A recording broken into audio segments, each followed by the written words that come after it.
Shalom Bapak Ibu yang terkasih di dalam Tuhan. Senang sekali kita bisa berjumpa dalam program ini, dalam Saat Teduh bersama dengan saya, Pendeta Julius Parapat. Hari ini saya mau mengajak kita merenungkan firman Tuhan dengan tema 3 hal yang harus kita tahu dalam hidup kita sebagai orang yang percaya. Pembacaan firman Tuhan terambil dari Roma pasalnya yang ke-8, ayatnya yang ke-28, yang demikian firman Tuhan. Kita tahu sekarang bahwa Allah turut bekerja dalam segala sesuatu untuk mendatangkan kebaikan bagi mereka yang mengasihi Dia, yaitu bagi mereka yang terpanggil sesuai dengan rencana Allah.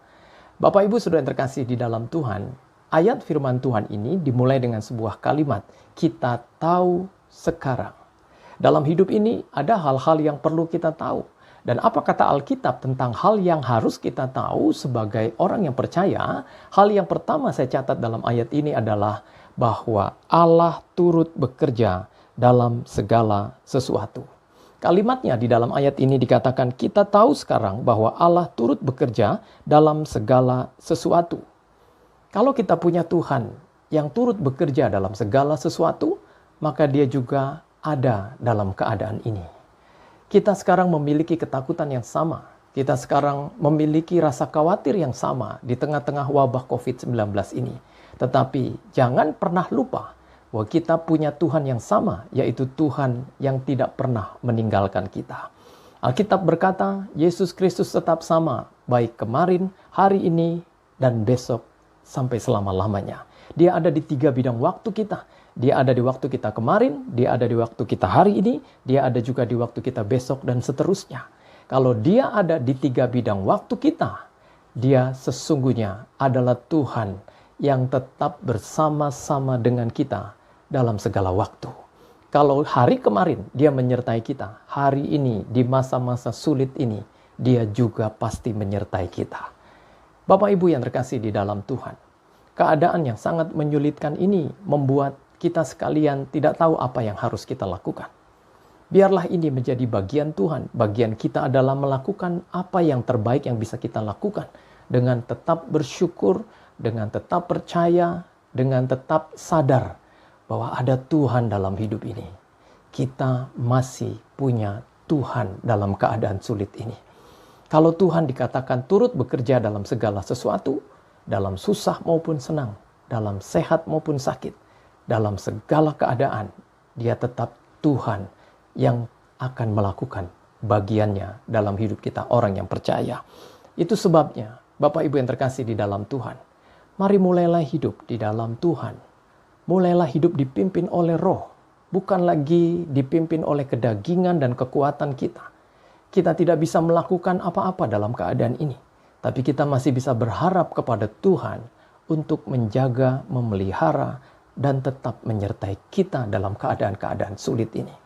Kalau kita mulai hidup dalam Roh, maka kita mulai mempergunakan senjata-senjata rohani kita. Hal yang perlu kita gunakan dalam menghadapi keadaan ini, yaitu berdoa. Tahukah Bapak Ibu, bagaimana Alkitab mengumpamakan tentang doa itu yang diberikan kepada kita? Kalau kita baca dalam Wahyu pasal 5 ayat yang ke-8 dikatakan, Wahyu pasal 5 ayat yang ke-8 mengatakan ketika ia mengambil gulungan kitab itu, tersungkurlah keempat makhluk dan ke-24 tua-tua itu di hadapan anak domba, masing-masing memegang 1 kecapi dan 1 cawan emas, penuh dengan kemenyan, itulah doa orang-orang kudus. Doa diumpamakan dalam ayat ini seperti cawan emas di tangan kita. Sehingga hari-hari ini, angkat dan pergunakan cawan emas doamu. Angkat tinggi-tinggi, berseru-serulah kepada Tuhan, meminta pertolongannya. Saya percaya Tuhan mendengar teriakan kita meminta-minta tolong. Lalu kemudian, dalam Wahyu pasal 8 ayat 3 dikatakan, seperti apakah doa itu diumpamakan? Kalimatnya, maka datanglah seorang malaikat lain, dan ia pergi berdiri dekat mezbah dengan sebuah pedupaan emas, dan kepadanya diberikan banyak kemenyan untuk dipersembahkannya bersama-sama dengan doa semua orang kudus di atas mezbah emas di hadapan tahta itu. Garis bawahi kalimat pedupaan emas dan mezbah emas di hadapan tahta itu. Saudara, doa itu seumpama mezbah emas, meja emas yang ada dalam kehidupan kita. Sehingga dalam kesusahan ini, dalam masa-masa sukar ini, pakai cawan emasmu yang adalah doamu. Pakai mezbah emasmu yang adalah gambaran tentang kehidupan doamu. Mari kita mulai berdoa dan mengharapkan Tuhan dalam masa-masa sukar ini. Dan apa yang terjadi ketika engkau mulai mempergunakan doamu sebagai senjata dalam menghadapi keadaan ini? Dalam Wahyu pasal 8 ayat 5 dikatakan, lalu malaikat itu mengambil pedupaan itu, mengisinya dengan api dari mezbah dan melemparkannya ke bumi, maka meledaklah bunyi guru disertai halilintar dan gempa bumi. Ketika engkau mulai berdoa, ada ledakan-ledakan yang terjadi. Dan saya percaya itu adalah ledakan-ledakan rohani, ledakan-ledakan yang besar dalam hidup kita. Kita akan mengalami apa yang dinamakan ledakan kebangunan rohani dalam hidup kita, keluarga kita, dalam pelayanan kita. Dan saya terlalu percaya bahwa di balik semua ini ada Tuhan yang turut bekerja dalam setiap hal yang sulit yang sedang kita jalani bersama-sama.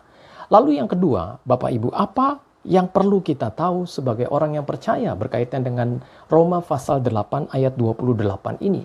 Hal yang perlu kita tahu yaitu bahwa Allah adalah Allah yang mendatangkan kebaikan. Kalimatnya dalam ayat ini dikatakan, untuk mendatangkan kebaikan bagi mereka yang mengasihi Dia. Bapak Ibu yang terkasih di dalam Tuhan, dalam masa-masa sukar ini, tetaplah percaya bahwa engkau punya Tuhan yang tetap baik dalam keadaan ini. Ingatkah Bapak Ibu sekalian dalam Mazmur pasal 119 ayatnya yang ke-68. Daud pernah berkata di sana dalam sebuah kalimat yang besar. Dia berujar, engkau adalah Allah yang baik dan berbuat baik. Tuhan kita bukan hanya disebut Tuhan yang baik.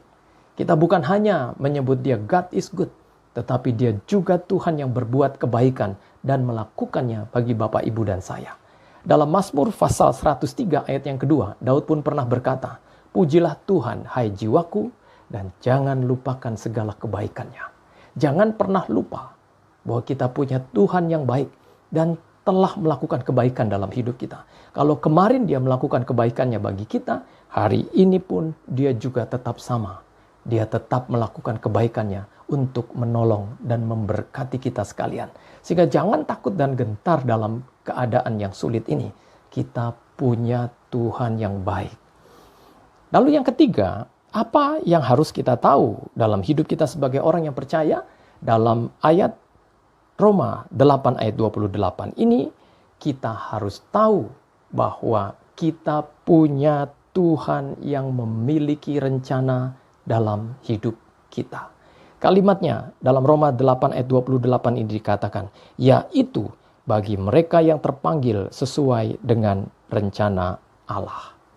Allah punya rencana dalam hidup kita. Dan saya terlalu percaya di balik semua keadaan susah ini, ada rencana Tuhan yang indah yang akan kita lihat bersama-sama. Saudara yang terkasih di dalam Tuhan, kalau kita tahu bahwa Allah itu punya rencana yang indah dalam hidup kita, kenapa kita masih bimbang dalam menghadapi hidup ini? Kita punya Tuhan yang tidak akan pernah merencanakan hal-hal yang tidak baik dalam hidup kita. Sesungguhnya dalam keadaan sulit ini pun ada hal-hal yang baik yang Tuhan mau katakan dalam hidup kita, orang-orang yang percaya. Kalau kita ada dalam rencananya, dalam Yesaya 49 ayat yang ke-16 dikatakan di sana, lihat, aku telah melukiskan engkau di telapak tanganku, tembok-tembokmu tetap di ruang mataku. Kata di ruang mata Tuhan menjelaskan bahwa kita tetap ada dalam perhatiannya. Kalau Bapak, Ibu, dan saya ada dalam ruang matanya Tuhan, maka kita dekat dengan perhatiannya. Kita dekat dengan tujuannya. Dan kalau kita dekat dengan Tuhan, kalimat ini menjelaskan kepada kita bahwa kitalah orang-orang yang paling mendapat perhatian Tuhan. Dari Yesaya 49 ayatnya yang ke-16 inilah tercetus sebuah lagu yang mengatakan, siapakah aku ini Tuhan? Jadi biji matamu. Saudara yang terkasih di dalam Tuhan, kalau ada rencana Tuhan dalam hidupmu, maka tetaplah percaya bahwa Tuhan tetap melakukan bagiannya dalam hidup kita. Dia tetap Tuhan yang dikatakan turut bekerja dalam segala sesuatu. Dia tetap Tuhan yang baik dan tidak pernah berubah.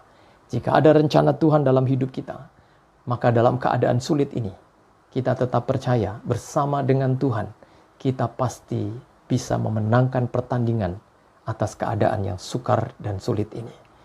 Sehingga hari ini, mari kita belajar untuk mempertajam iman dan pengetahuan kita tentang Tuhan. Bahwa ada hal yang kita harus tahu. Yang pertama, dalam masa-masa sulit ini kita harus tahu bahwa Allah turut bekerja dalam segala sesuatu.